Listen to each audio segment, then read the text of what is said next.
సాయికృష్ణ నివాసంలో సిట్ విచారణ 4 గంటల పాటు కొనసాగింది. సాయికృష్ణ మేనమామ నవరంగ్ని విచారించిన సిట్ అధికారులు మీడియాలో చేసినటువంటి ఆరోపణలపై కీలకంగా ప్రశ్నించింది.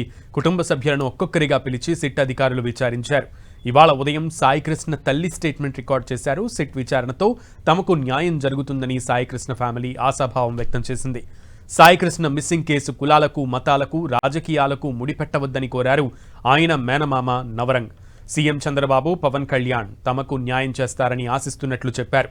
సాయికృష్ణ మిస్సింగ్ వ్యవహారంపై అన్ని విషయాలు సిట్ అధికారులకు చెప్పామని, తమ దగ్గరున్న అన్ని ఆధారాలను సిట్కు ఇచ్చినట్లుగా నవరంగ్ తెలిపారు.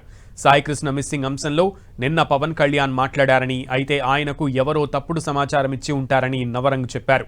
సాయికృష్ణకు 24 ఏళ్లు ఉంటాయని, అతనికి ఆ రేప్ కేసుకు సంబంధం లేదని నవరంగ్ స్పష్టం చేశారు. ఇద్దరూ ప్రేమించుకున్నారని, అప్పుడు జరిగిన ఘటన తెలియకుండా పవన్ మాట్లాడి ఉంటారని చెప్పారు. తాము రాజకీయ నాయకులం కాదని సామాన్యులమన్నారు.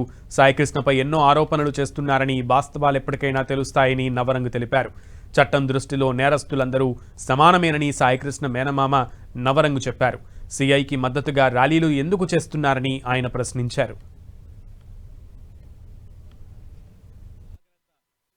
ఇది ఏ కులాలకి, ఏ మతాలకి, ఏ పార్టీలకి సంబంధం లేదు సార్.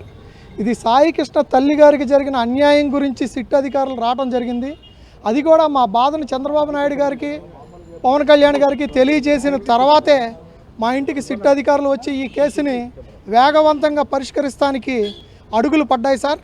ఈ రోజున సిట్ అధికారులు వచ్చారు, మాకు 100కు 100% న్యాయం చేస్తున్నారు.